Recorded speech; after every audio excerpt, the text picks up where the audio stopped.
Spiritual journey and prayer and meditation. Why there is so many methods, so many techniques? It's simple. We got different minds, which require different approaches, different methods. For example, in Islam we got 5 prayers, 5 daily prayers. Why is like that? And preceding the prayer you got wudu, which you have to wash your body. This is another layer of protection. Why is like that? When we will be on spiritual journey, come back to love, peace, serenity, when we want to clear that mind of this mischief, this corruption, then is required and necessary frequent coming back to the light, to that stream, to that awareness, to the same place, to the heart center. You keep coming. When you start journey, your mind is everywhere. You got this corruption inside, and this mind working upside down and doing everything to just simply destroy you. Because you earned this. You created like enemy inside.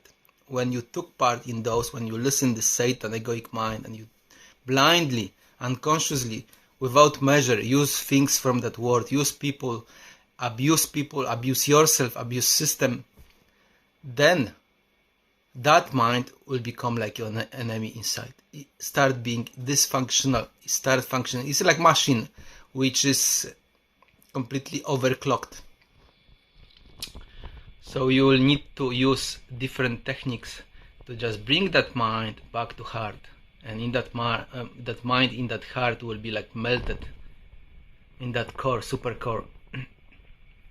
There's no other way. In Islam, let's say, I've seen this many times. In my case, when I prayed, I would say I could not endure my journey without Islam, without those daily prayers, without 5 prayers, without fasting, without Quran. Because simply that mind become like a threat.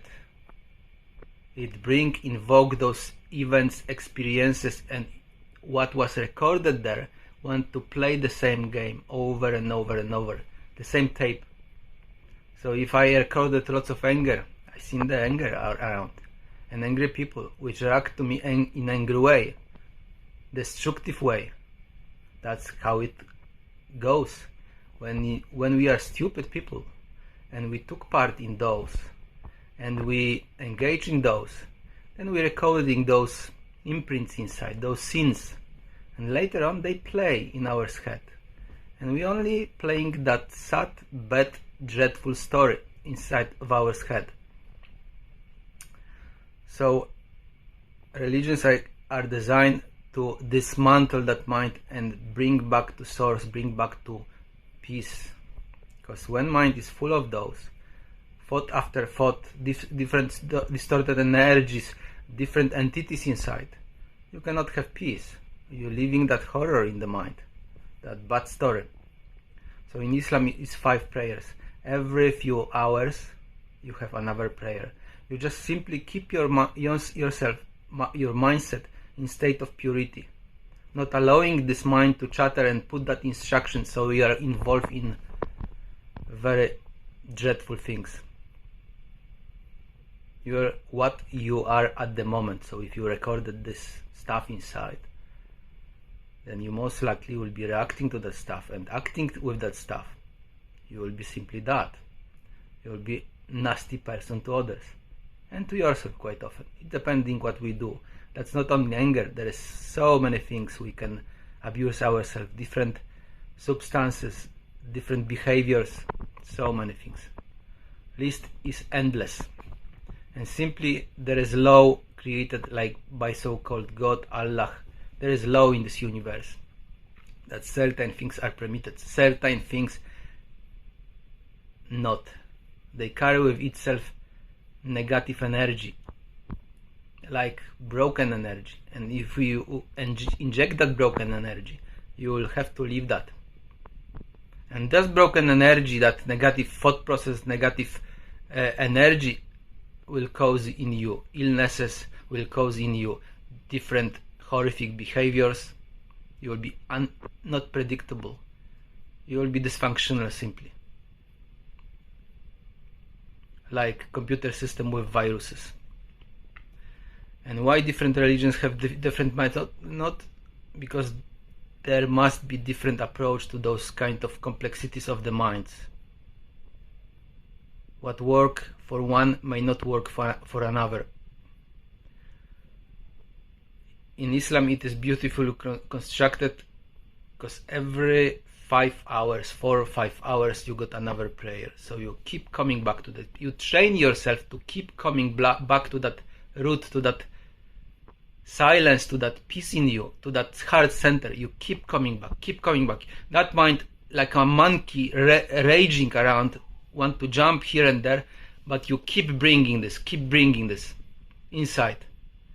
That's one of the best methods. I've been in different places, different religions, and all of them have nice methods. Some, let's say Hare Krishna, they require 24 or so many rounds of mala beats, and different religions have different ways.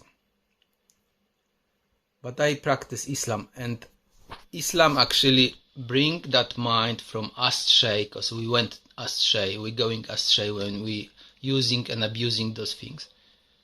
That mind from the Islam bring that mind back to that heart center, where is peace. You simply feel peace. You don't have to react to things. You don't have to live that horror. And quite often when we prepare that horror is destined to kill us. But I as well noticed that when you start practice, when you somehow surrender and say to God, help me, bring me back, because you cannot handle that bombardment of that mind, then you start be protected. You will notice that you start be protected, simply like some invisible hand protecting you and guiding you through those nasty situations. And sometimes when you potentially be supposed to be killed or hurt badly, you miraculously going away from that. Like there was some another energy, they call it in Islam, that you was protected by angels.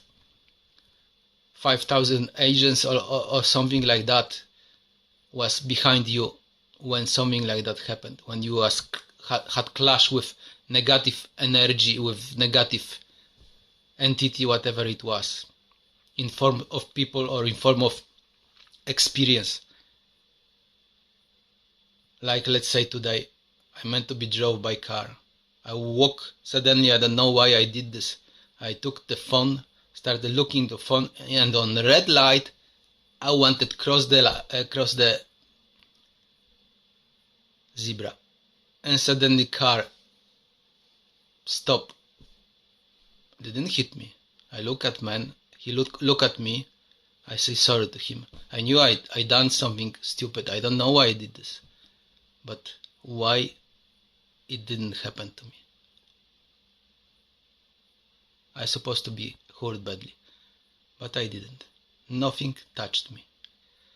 And throughout life, when you go on spiritual journey, you will see and notice many events like that. So you will keep asking yourself question, why those things happening the way they're happening? What protecting you? What saving you from those hands of oppressors or those experiences which meant to badly hurt you? So when we pray, meditate, we bringing that mind from that astray designation back to heart, back to inside. Just simply, slowly, like in Islam I observe them prayers according time, according moon, just bringing your internal clock to right position and right ticking, bang, bang. That's work this way. It's bringing you back to right setting, where your machinery stopped working correctly. Simply was dysfunctional, was destroyed inside. It is slow process in some people. For some people it is quick, instant. Perhaps they touch something which was responsible for this dysfunction, because there is something like that in us. this so-called devil, Satan, can be dispelled by light. If this awareness, light, is directed on that requires huge energy. But I see Islam slowly pacifying that. You keep praying, you waking up in the morning, you pray 5 times a day, and this thing will rise in you. That voice will rise, that very unhappy voice, very ugly, angry, quite often, sometimes angry on God, and horrific thing you're gonna see inside of yourself. It is there, your creation. But while you practice regularly, as to the best of your ability, and you keep doing those things, those exercises, I could call it exercises, methods, those things becoming slowly pacified.